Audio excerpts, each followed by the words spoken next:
नमस्कार, मैं अंजना और आप देख रहे हैं न्यूज सर्कल। आइए बढ़ते हैं आज की बड़ी खबर की ओर। भारत के 52 डिफेंस सैटेलाइट प्लान, चीन पाक पर नजर। भारत ने अपनी रक्षा क्षमताओं को और सुदृढ़ करने के लिए एक महत्वाकांक्षी योजना चलाई है।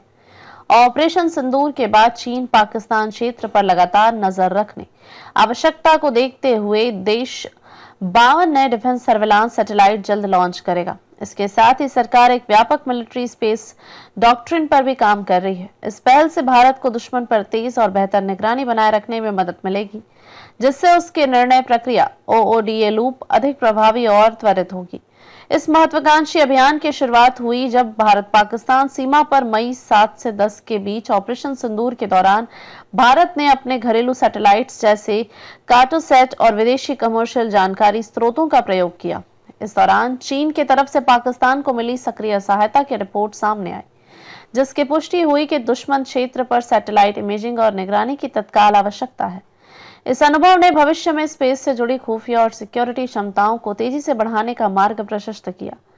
पिछले साल अक्टूबर में प्रधानमंत्री की अध्यक्षता वाली कैबिनेट कमेटी ने space based surveillance SBS programme के तीसरे चरण को मंजूरी दी। इस चरण के लिए 26,968 करोड़ रुपए आवंटित किए गए हैं। इस योजना की रूपरेखा योगदानकर्ता संस्थाएं इसरो 21 सैटेलाइट बनाएगा, जबकि 3 चुनी हुई निजी कंपनियां मिलकर 31 सैटेलाइट का निर्माण करेंगी।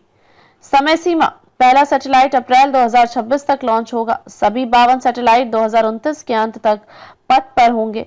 लॉन्च ऑर्बिट्स: वे लो अर्थ ऑर्बिट LEO और जियो स्टेशनरी ऑर्बिट GEO में तैनात होंगे, जिससे विविध रेंज और ऊंचाई पर कार्य हो सके। इन सैटेलाइट्स में बेहतर रिपोर्ट सेंसिंग और त्वरित इमेजिंग क्षमताएं होंगी, जो सीधे SBS-3 के उद्देश्यों को सपोर्ट करेंगी। चीन और पाकिस्तान के साथ साथ हिंद महासागर क्षेत्र में रणनीतिक तौर पर निगरानी रखना।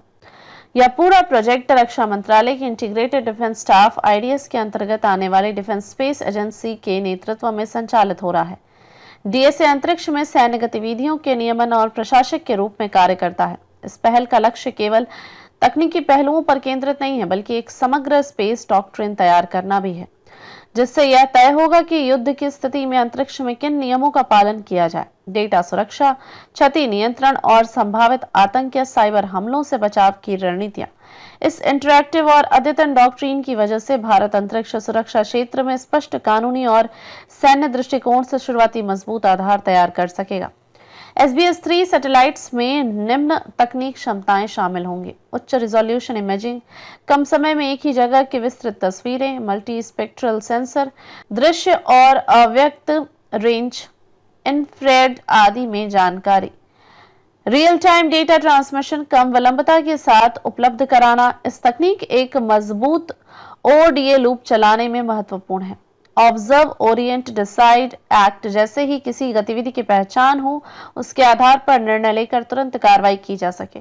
यह रक्षा प्रणाली को लेकर अधिक धारदार और तेज बनाएगी। इसके अलावा इन सभी सैटेलाइट्स को एकीकृत रूप से नियंत्रित कर मॉनिटरिंग को केंद्रीकृत किया जाएगा, जिससे किसी भी क्षेत्रीय गतिविधि पर कब्जा करवा कर रखा जा सके। सैटेलाइट डेटा के साथ भारतीय वायुसेना IAF शुरू करने वाली है हाई एल्टीट्यूड पर प्लेटफॉर्म सिस्टम HAPS की खरीद।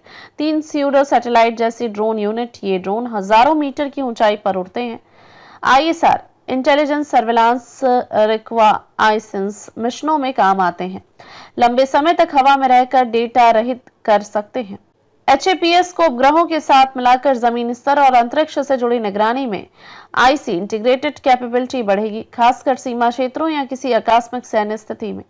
भारत की इस पहल से यह स्पष्ट होता है कि वह न केवल तकनीकी प्रगति कर रहा है, बल्कि रणनीतिक आत्मनिर्भरता की ओर अग्रसर है। चीन और पाकिस्तान की गतिविधियों पर निरंतर नजर रखना और हिंद महासागर क्षेत्र की निगरानी करना क्षेत्रीय शक्ति संतुलन को बनाए रखने में मदद करेगा।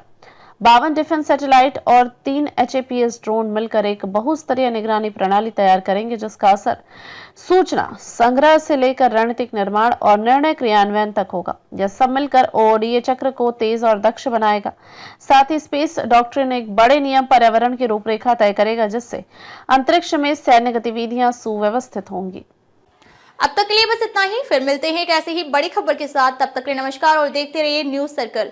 अगर आपको वीडियो पसंद आई हो तो लाइक करें व शेयर करें। ऐसे लेटेस्ट अपडेट पाने के लिए बेल आइकन प्रेस करना ना भूलें। अगर आप हमें फेसबुक या फिर इंस्टा के माध्यम से देख रहे हैं तो हमारे पेज को फॉलो जरूर करें। धन्यवाद।